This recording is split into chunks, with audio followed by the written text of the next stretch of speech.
and happy Tuesday. As you can see, I'm going to start cutting. The patterns are very large, and this is the way I've set them up. This is half of the coat. You know, you got the front, the middle, and the back. Let's see, I bought about 8 yards of fabric, and I went downtown to those to the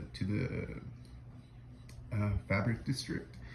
What I would say, if you go, you know, this was supposed to be $12 a yard, but I kind of haggled, and at this point, like, I have nothing to lose. Like, I got them down to like $4. Of course, they're only going to do that if you're buying a large, you know, quantity of fabric. But yeah, so this is this fabric, which isn't really velvet. It's got this weird backing, which I think will have its pros and cons. The worst thing I can think of is that it's not going to be very easy to do the collar with the horsehair, because there's nothing to grab onto. Anyway, so eight yards fabric for this piece. If you're making it, that's about as much as I think you would need. You might have a little bit left over, but that's better than not having enough. And if you're new to sewing, you might want to line them up this way, because there's a thing called the grain, and it's basically the way the fabric is made. This way is the correct way to put these pattern pieces on. You don't have to use card or poster board like I did. I just prefer it because it's very exact, and what I do is I trace it. Some people, you know, use tissue paper and pin it. The reason I don't like tissue paper is because it tears, and it's wrinkly, and this, I don't know. For suits, I think this is kind of better, but that's just my personal opinion. All right, so this is probably going to take all day, because I have to do the shell fabric and the lining. And honestly, that's probably all I'm going to do today, because one, it's on the floor, it's really hard to do, and it's painful. But two, it's going to take a lot of time, so I might not even get to sewing for like another 2 days. But there you go. You know, one thing I forgot to mention is if you're using real velvet, which again, this is not, this is some sort of, I don't know what this is. But if you're using real velvet, it'll have what's called a nap, which is the direction that the fibers like lay. You know, like when you have real fabric, if you run your hand on it, it'll change color. Do you know what I mean?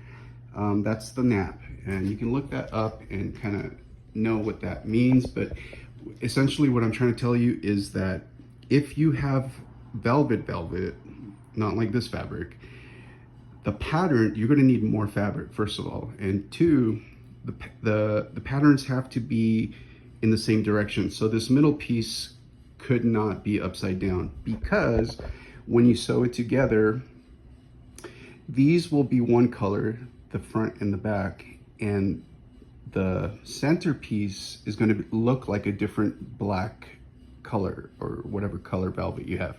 And that's because of the way the nap is on the fabric. You know, I'm in no way an expert, but like, I know that you have to lay the pieces all in the same direction, which, as you can imagine, is gonna be an extraordinary amount of fabric, especially for a coat this long and this big. So yeah, just something to keep in mind. I mean, I'll let you know what happens. I'll let you know what happens with this. Like I said before, it has pros and cons, and the pro here is that I'm using less fabric and able to fit more pattern pieces on the width, but it's got this backing which is like very plasticky. I don't know what it is, but that's going to be hard for putting on the collar canvas or horsehair.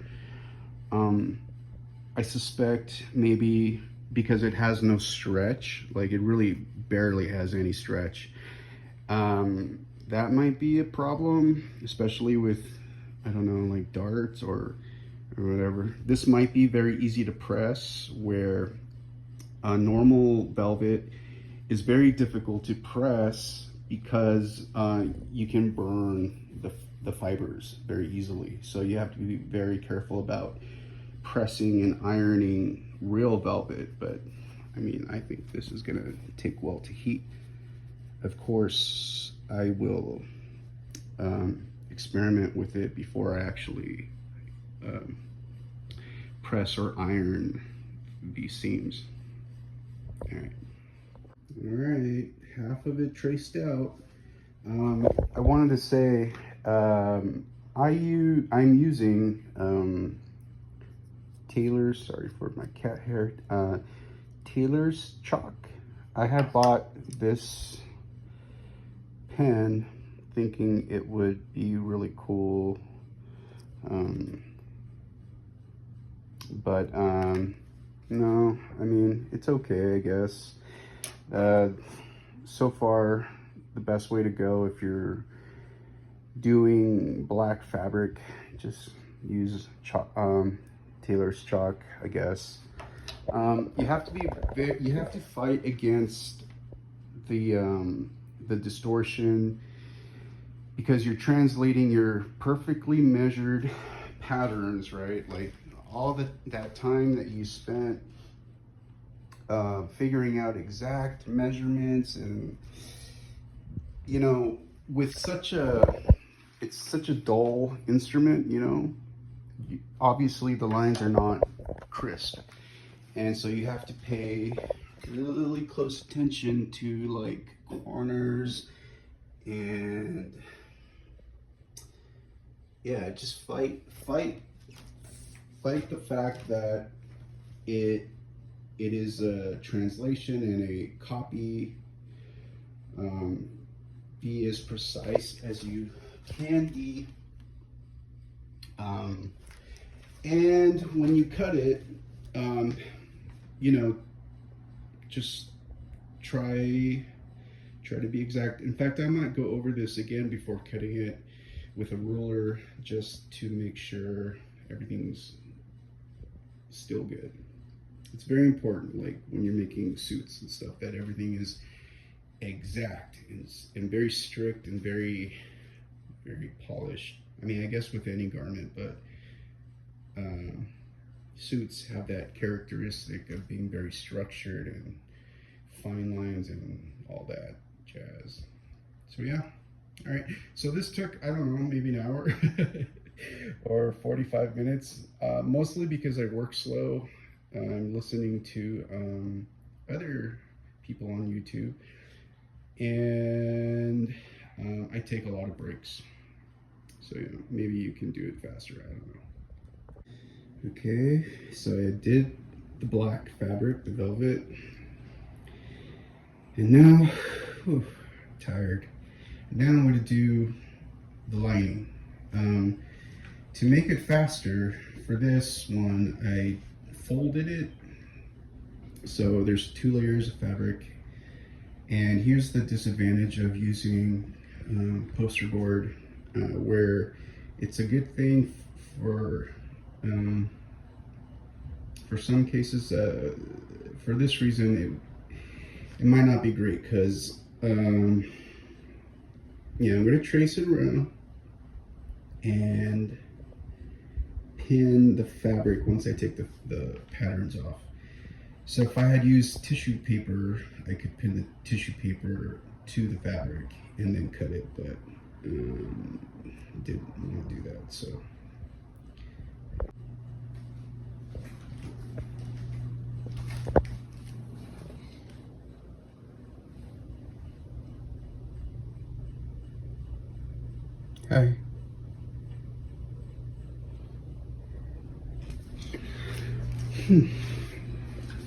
He likes it under there. I don't know why.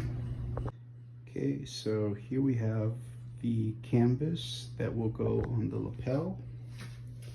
Because it's a shawl collar, you can see that's the shape. Like this is the shoulder, that's the back of the neck, and this is the lapel. Because I didn't have, or I didn't buy a long enough yard. I mean, this is only half a yard, I think, but I got it cheap, so I took it. You can see that the lapel, or what I want to cover, is a lot bigger than this piece of canvas, but that's okay because I can stitch it together.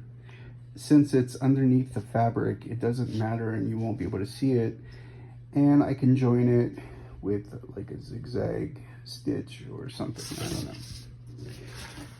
The most important thing about this is that the stiffness is here and it gives more give this way. So because of that direction, the lapel is going to sit really nice, and this will be the fold line. Very important. The only way I got that was not through measurements, but from using the the mock-up of this garment. So yeah, there you go. So what's going to happen after this is I'll cut it out and then painstakingly pad stitch this to the collar there. You know, a lot of work, but you know, it's all part of the fun. Yeah, I'm happy with it.